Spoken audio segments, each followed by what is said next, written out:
हर हर महादेव सभी को।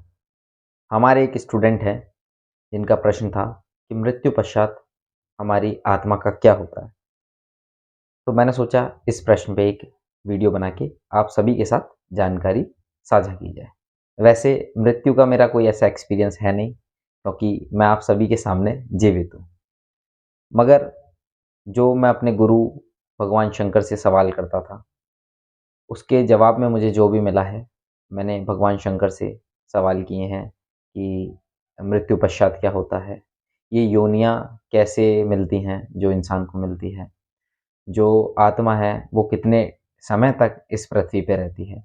मेरे बहुत सारे सवाल होते थे, तो मेरे गुरु मुझे हर सवाल का जवाब देते थे। आज वही जवाब मैं आपको बताऊँगा। सबसे पहले मैं आपको बताता हूँ कि जब मृत्यु होती है किसी भी व्यक्ति की, तो उसके शरीर से जो आत्मा निकलती है वो एक अग्नि रूप होता है। जब वो अग्नि उसके शरीर से निकल जाती है तो उसका शरीर ठंडा पड़ जाता है। जो आत्मा है वो शरीर के 9 छिद्रों से निकलती है। 9 जो मुख्य छिद्र हैं, वैसे 11 होते हैं। 9 जो मुख्य छिद्र होते हैं जिसमें से आँख, नाक, कान, आपका मुख और गुप्तांग। 2 जो और छिद्र होते हैं जिसे ब्रह्मरंध्र और नाभि कमल कहा जाता है। जितने भी सिद्ध पुरुष होते हैं, साधु संत होते हैं, उनकी जो आत्माएँ हैं वो अधिकतर या तो आँखों से या ब्रह्मरंध्र से ही निकलती है। उसके अलावा आपने देखा होगा, जो भी व्यक्ति प्राण त्यागता है, किसी के मुख खुला रह जाता है, किसी की आँखें खुली रह जाती हैं, कोई मलमूत्र का त्याग कर देता है। इसका अर्थ यही होता है कि उनकी जो प्राण निकले हैं, वो किस मार्ग से निकले हैं, मुख से, गुप्तांग से, आँखों से या किसी और मार्ग से। ये तो हो गया कि वो अपने शरीर से किस तरह से निकलते हैं। उसके पश्चात क्या होता है, वो मैं आपको बताऊँ।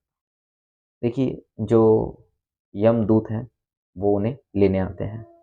कुछ समय तक व्यक्ति समझ नहीं पाता है कि उसने अपना शरीर छोड़ा है।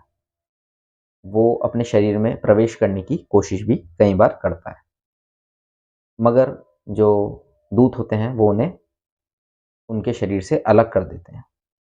फिर वो 12 दिन तक उसी जगह भटकते हैं, अपने घर के आसपास ही भटकते हैं।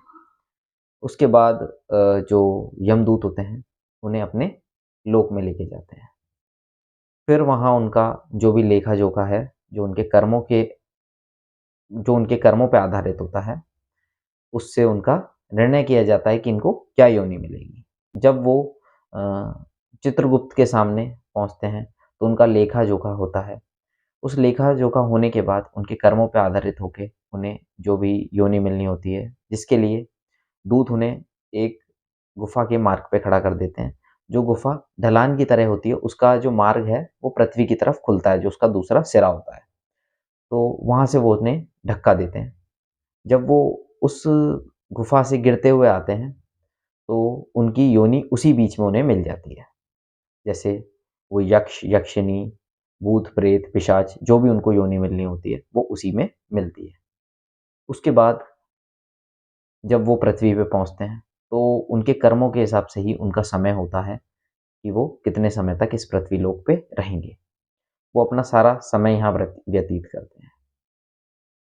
जब वो यहाँ रहते हैं, वो किसी को लग जाते हैं चौक-चौराहे से या कहीं और जगह से, क्योंकि इंसान की प्रवृत्ति है शरीर, वो हमेशा शरीर ही ढूँढते रहते हैं। वो भोजन नहीं कर सकते, फिर भी वो भोजन की तरफ अट्रैक्ट होते हैं।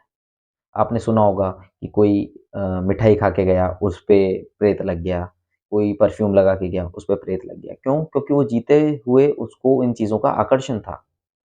और जो प्रेत होता है वो 5 तत्व से ही ग्रसित होता है, काम, क्रोध, मद, लोभ और मोह। ठीक है जी? फिर आप लोगों का एक प्रश्न और होगा कि जो लोग भक्ति करते हैं, उनकी मुक्ति कैसे होती है? मैं बताता हूँ। उनकी मुक्ति के लिए ज़्यादा प्रपंच नहीं होता है। जैसे ही वो अपना शरीर त्यागते हैं, जिस भी वो ईष्ट को पूजते हैं, उसी की तरंग उन्हें लेने आती है और उनके चारों ओर चक्कर काटती है, गोल-गोल घूमती है और उनकी आत्मा को उसी लोक में ले जाती है जिस देवता की वो पूजा करते थे। जैसे कोई भगवान शंकर की सेवा करता है, तो भगवान शंकर के लोक में ही उन्हें ले जाएँगे और उस आत्मा को भगवान शंकर के दर्शन कराएंगे। इसीलिए आप सभी को भक्ति करनी चाहिए। आप नाम जाप करेंगे, भक्ति करेंगे तो आपको इस संसार में, इस मृत्यु लोक में भटकना नहीं पड़ेगा। जो कष्ट का लोक है, इस लोक में सबसे ज़्यादा कष्ट आपको भुगतने पड़ते हैं। देखिए, शरीर के साथ जो कष्ट हैं वो तो हैं ही, मगर मृत्यु पश्चात इससे कई गुना ज़्यादा कष्ट बढ़ जाते हैं।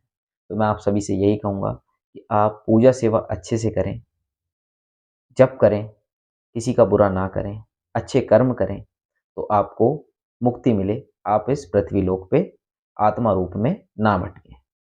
इसी तरह की और इन्फॉर्मेटिव वीडियो के लिए हमारे चैनल को लाइक, शेयर और सब्सक्राइब करें। अगर आपका कोई सवाल है, कोई प्रश्न है, तो हमें ज़रूर पूछें, हम उस पे भी आपको जवाब देंगे। हर हर महादेव जी, जय श्री राम। शंकरं शंकरं शंकरं रक्तवर्णं प्रलयकारिणी